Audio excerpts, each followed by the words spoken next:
Yellow Prasad, TechZone. Now the topic is entity relationship diagrams, simply the ER diagrams. We had seen earlier in the introduction to database where about ER diagrams. These ER diagrams comes under object-based model, where all the concepts will be logically identified, then database will be designed logically using ER diagrams. Initially, the ER diagrams developed by Peterson in 1980s. We'll see the definitions, entity and entity set. Here, entity is it is a place or thing or some activity for which the organization maintains data. So, any organization which maintains data, so that is also an entity. An entity set, it is a collection of similar entities, is called as a entity set, and it will be represented by rectangular symbol. For example, we can see here employee and department. Those are entity sets. And next, attributes. What are the attributes of those entity sets? So the properties and characteristics of an entity set, which are called attributes. So we had seen like entity sets, employee and department. Employee has attributes like employee number, employee name, and what is the job, and the employee belongs to which department. So like that, these are the attributes. Look into the department also. It has attributes like department number, department name, and where this is located. So these are the attributes of entity set. Get into one more like relationship. So we have seen like entity set and what are the attributes of those entity sets and also how they are related. For example, it is an employee and department. These two are two entity sets. How they are related? So what is the relationship? Employee is working in the department. So one employee, he has these are attributes, that's fine. But this employee, how it is this employee is related to the department. So here employee is working in department. So that was the relationship.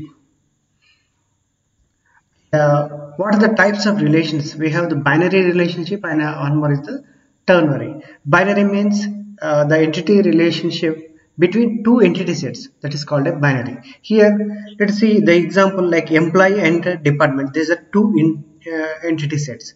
How the employees has a relationship with the department. The employee is working in particular department. So employee is working in IT department, the employee is working in a finance department. So like that, it is a relationship as a working in those department. That is a binary. The two entity sets are involved. If there are more entity sets are involved, that is called a ternary relationship. Means here, for example, the students, university and college, those are the entity sets. How students are related to the university? Students registered in the university and they are studying in university affiliated college. How the students are related to university? By registered is a relationship. Here there is a entity set. There are more than two entity sets are here having relationship. So that's why it is called a ternary relationship.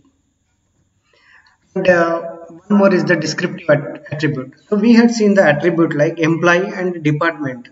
That's fine. So employees has a relationship with the department like he is working on particular department. But how long he has been working with the department? Since 1999 or some 2000. So means from 20 years or from 3 years like that. How long he has been working? That is the descriptive attribute.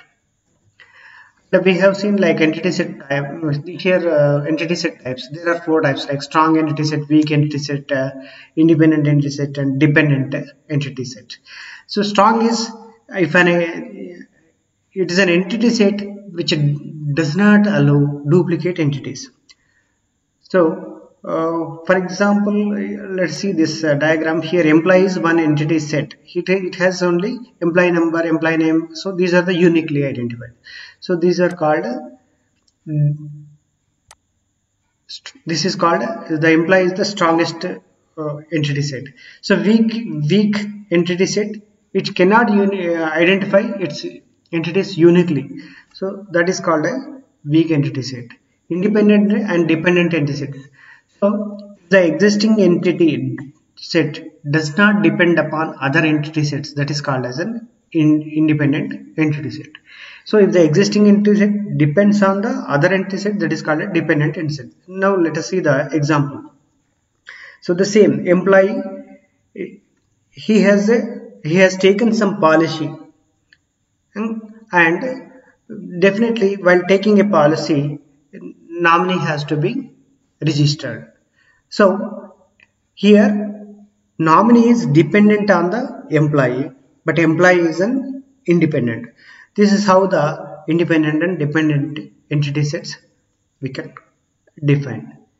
So these are the various basics of entity relationship and entity sets.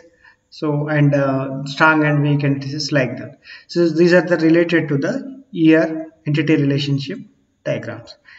We'll discuss more topics in the coming videos. Like, share and subscribe to Yoli Prasad Tech Journal. Thank you.